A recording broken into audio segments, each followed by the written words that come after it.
Hello YouTube fam, welcome back to my channel. If you're new here, my name's Tina and I make videos on lifestyle, home, and DIY projects every single week. I have another DIY video for you guys today, but this one is specifically dedicated to projects that you can do with silicone molds. Over the past year, I've been making a bunch of different projects with silicone molds, and there are so many different materials that you can make with it, and today I'm actually trying out two new projects that I have never done before, so I'm very excited for that. And if you guys already have some molds at home, I hope that this inspires you to create something new with them. And if you don't already have any, I would strongly suggest that you do, just because the projects come out so amazing, and honestly they don't take too much time and they come out so beautiful. So maybe this video will convince you to get some. I'm also super excited to announce that this video is sponsored by HelloFresh. I picked out some really delicious meals, and of course I have a special offer for you guys, so stay tuned for that. This first project is a really fun one, but before we get started, don't forget to like and subscribe down below, and let's get started. So jumping right into our first DIY, we're actually doing something that I've never tried before,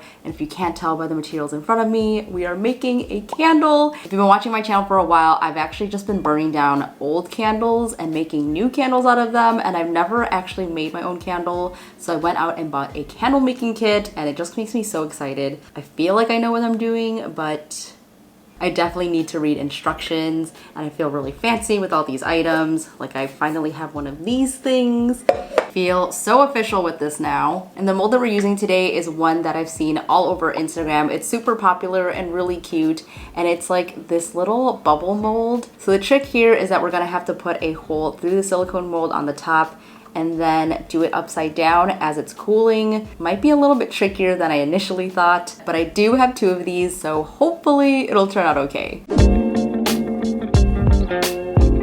Hello from VoiceOver Tina. We're gonna get things boiling on the stovetop to start, and the instructions on my kit said to fill half a pot of water and bring it to a boil, so that's exactly what I did. And while we're waiting for that, I'm prepping our little silicone mold. So as mentioned, we need to poke a tiny hole at the top. So first I used this pointy, tiny needle, but it literally was so microscopic that I couldn't see it, and I'm pretty sure my wick would not fit in there. So I went back in and poked it a couple more times with a larger yarn needle, and this was still very invisible, but this is actually gonna be perfect because once we poke the wick through, it will be tight enough that none of the wax will seep through. So for this first one, I used one with a wick clip, but it was a little bit harder to balance, so I ended up using a piece of tape to keep it as centered as I could. And for the second mold, I cut off the wick and then I put it through the hole, and since there was no wick, we're able to use one of the popsicle sticks to help center it, and this was a lot easier. So I set those aside, and now that our water is boiling, I'm going to bring it down to a simmer, and at this point we're going to put our wax flakes into our pouring pot, and then I just placed it into the water to melt down. And I feel like I definitely had too much water here because it was floating in there, but eventually I did empty out a little bit more of that water, so that definitely helped. And one thing that my instructions noted was to not let the temperature get past 185 degrees Fahrenheit, so I made sure to check the temperature with my thermometer from time to time. And as I was melting down, I cut up some small dye chips in the brown color as well as the white to make it more of a creamy brown. And we're mixing that right into our melted wax. And I wanted this to be a gradient from lightest to darkest, so this first layer is going to be the lightest color. So everything was nice and mixed up, and now it's time to put in our fragrance. So I went ahead and used this vanilla cinnamon scent because I felt like the brown toads would complement this really well. And now it's time to pour into our mold, and we want to go very slowly, and since we're doing an ombre effect, I'm trying my best not to get it onto the sides of the mold and just try to pour it straight into the center. We're filling this just to a third of the way up where the first row of bubbles end, and this mold makes it really easy to do that, and then you just want to let it sit to set.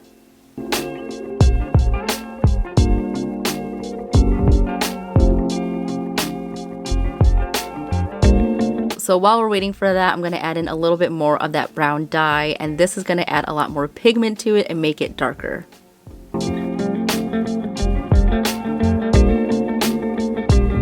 So the very top layer of our first pour has hardened a little bit, so we're going to go ahead and pour on the second layer. So we want to repeat that process one more time and darken the wax one last time by adding in more dye chips. And at this point you can see that the wax is getting a lot darker, which is exactly what we want, and we're just going to pour it up to the top.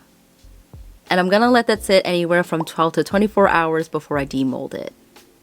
Alright you guys, so it's now the next day and it's time for the most satisfying moment. We're gonna go ahead and loosen the mold by just stretching out the sides. I'm going to pop this out as carefully as I could because I was pretty nervous and I just wanted to go slowly to ensure that the wax was going to be released from the mold. It popped out pretty easily and just look how cute this turned out. I'm absolutely in love with how these colors look together. They're just so cute and warm toned. And the last thing we want to do is to trim the wick and our candle is ready to go.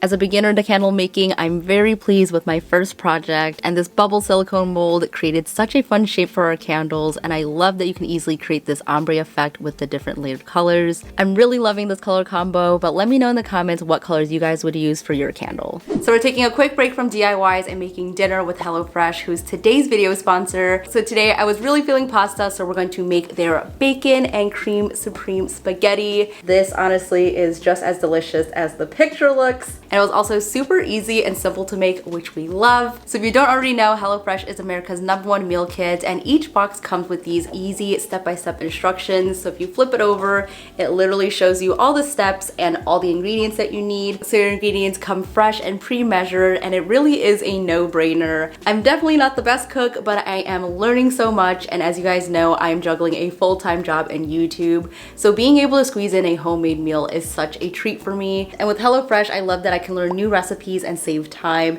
and each meal takes about 30 minutes to make. This recipe in particular was so easy, and I only had to use 1 pot and 1 baking sheet, and since all the ingredients are pre-portioned, there's less prep for you and also less food waste. As a household of 2 people, we really struggle with finishing all of our groceries every week, so using HelloFresh has helped us actually eat the food that we have in our fridge without it going to waste. And if you ever need to skip a week, you can easily change your delivery days, so it's super flexible, and you can switch up your food preferences, add in extra breakfasts and dinners, or how many meals to accommodate your family. So some weeks Brian and I actually order meals for 4 because I like to eat leftovers for lunch the next day. And you guys, this spaghetti was so delicious. I seriously would have never thought to put broccoli in my spaghetti, but this is a new meal idea that I definitely plan on making again in the future. And if you guys want to check out HelloFresh for yourself, they're actually giving you 14 free meals across 5 boxes. So if you click on the link in the description box below and use my code TinaLay14, you guys can grab that special offer. I have all the information down below, so be sure to check it out, and let's go ahead and jump into the next project. Alright, so this next project is one that I've been wanting to do because they are just so darn cute, and we're going to be making some hair clips. These molds come in all different shapes and sizes, and they also actually come in with the gold clips as well, and that is super handy. So to start, we're using a clear epoxy resin, and I'm mixing up a 1:1 ratio of the resin and the hardener. There are little measurement lines on this cup, and that gives me an exact ratio. We're going to give this a really good stir, and you also might notice some air bubbles as you stir, so try not to lift up your popsicle stick in and out because that will incorporate bubbles. And to get rid of bubbles, I know that some people like to heat it up, but what I like to do is just let it sit for a while and all the air bubbles should pop. And while we're letting that sit, let's go ahead and add some sparkles to this project. So I'm using these tiny gold butterfly glitters for the clips, and this actually came in a kit that I got from Amazon, so I have that along with all the other materials linked down below. I also added in a little bit of gold leaf flaking, and I'm going to break that up to make them even smaller.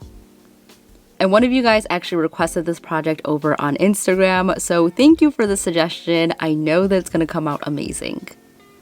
I'm also placing these small dried flowers all around the mold, and I'm going to place them upside down to make sure that it's facing the top of the clips.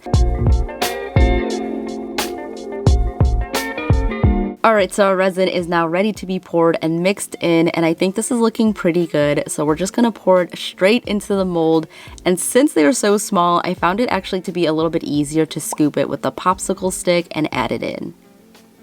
The epoxy that I'm using has a 40-minute working time, so that's going to give us enough time to move things around until we're happy with the placement.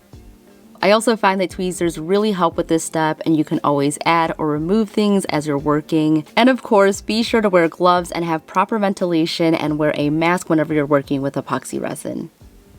For the other mold, I'm going to add in a bit of glitter to the mold itself, and then I'm just going to pour our mixture straight into it without any type of dried florals.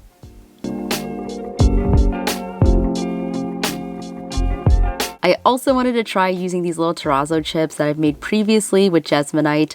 I have a bunch left over, so I'm mixing that right in with the resin, and I think this is gonna look so pretty.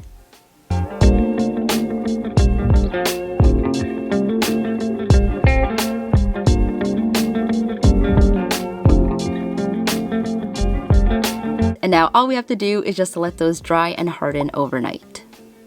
Once we're done, we can go ahead and demold them, and these are just looking so super cute. The last thing we need to do is to add on the clips, so I'm actually going to pop them back into the mold, and then with a teeny tiny bit more of epoxy resin, I'm just going to coat the top of the clip with a small amount, and then you're going to flip that over and place that right onto the clip.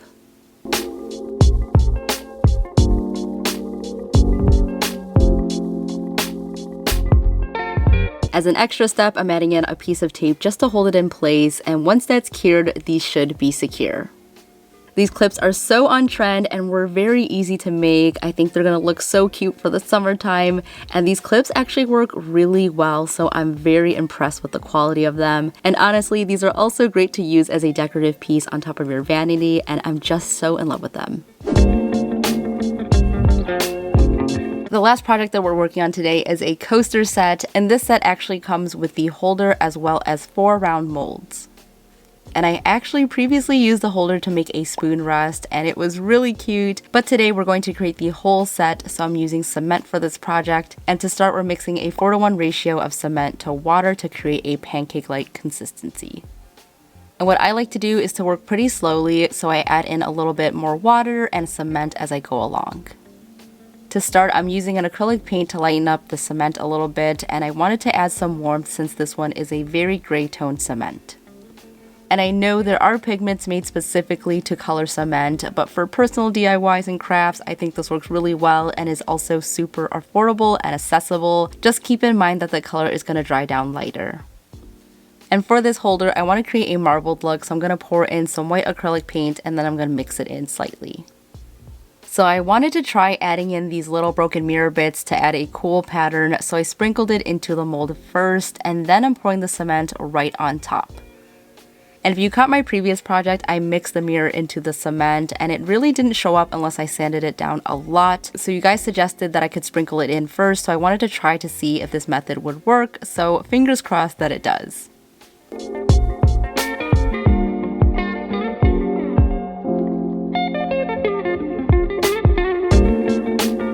When it comes to the coasters, I'm using the same leftover cement from the original pour, and I'm gonna mix in more paints to create a color palette. I wanted to create something very colorful, so I went with yellow first. And I found that you can continue to use the same mixture and just add in more cement and water as needed. Just make sure that your ratio is always even. And after each pour, you really want to make sure that you tap the sides to release the air bubbles. This step is super important when it comes to most silicone mold projects to ensure that you have a smooth finish. And I'm going to mix up the rest of the colors, so I'm going to make a nice green. And if you find that your color isn't getting as dark as you want it to be, you can also add in a little bit of black or a darker color, and just make sure to mix it up real good. For the next color, we're going to make a brown, so I'm going to add some red into our green, which is on the other side of the color wheel. And this is going to neutralize the color and create a brown. For our last color, I use a fresh batch of cement, and I'm going to create a deeper red color. And after everything is poured in and tapped out, we're going to go ahead and let these sit overnight to dry.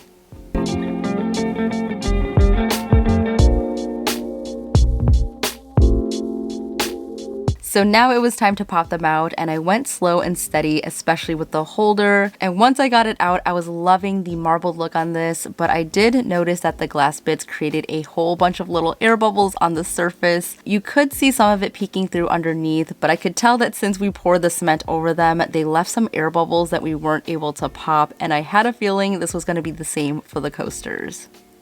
So unfortunately, there were some small air bubbles on the coasters as well. I wish we could have made this texture work because it would have been so cool, but this is totally the reason why most people will put something like terrazzo chips in the mixture before they pour it, because if they add them onto the mold first, you're gonna see air bubbles like we are here.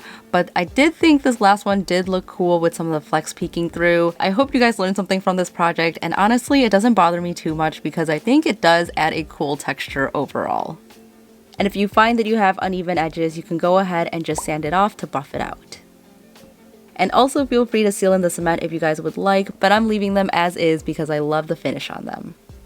Here's how our coaster set looks all together. I feel like these colors are very on trend right now, and I love how muted yet vibrant they are. You can create so many fun patterns and designs with this set, and I definitely plan on revisiting this project again because these would make such a great home gift for someone. These projects were so fun, so easy, and so cute, and I really am happy with how all of them came out. And be sure to let me know which one was your favorite in the comments below. I would love to hear your thoughts on them. And if you've been inspired and recreate any of these projects, be sure to tag me on Instagram. I also post on there every single day, so be sure to follow me as well. Here are your recreations here on the screen. You guys have been blowing me away. Thank you so much for always sharing your creativity with me. And a big thank you to HelloFresh for sponsoring today's video. Be sure to claim your 14 free meals below. I'll have my discount code as well as the link so you guys can pick out some delicious meals. And I think that's it for me today. Thank you so much for watching and hanging out with me. Stay inspired, and I'll see you in the next one. Bye!